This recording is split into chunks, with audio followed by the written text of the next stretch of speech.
Hi guys, welcome back with me again in this channel. On today's tutorial, I'm going to show you how you can get the Cosmic Jellyfish in Fish It update. So the Cosmic Jellyfish is one of the new catch in the Fish It update. And then here I'm going to show you the exact location and also the bait you need to hook one.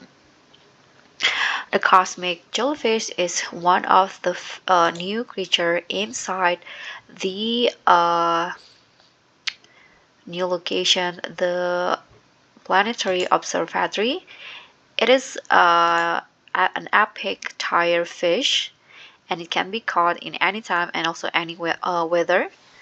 And in here, for the location, I have a few locations that you can try. The first one, this is where I got the fish in this rock right here, and the jellyfish. The second one is in this location where there are like a shiny comet in here.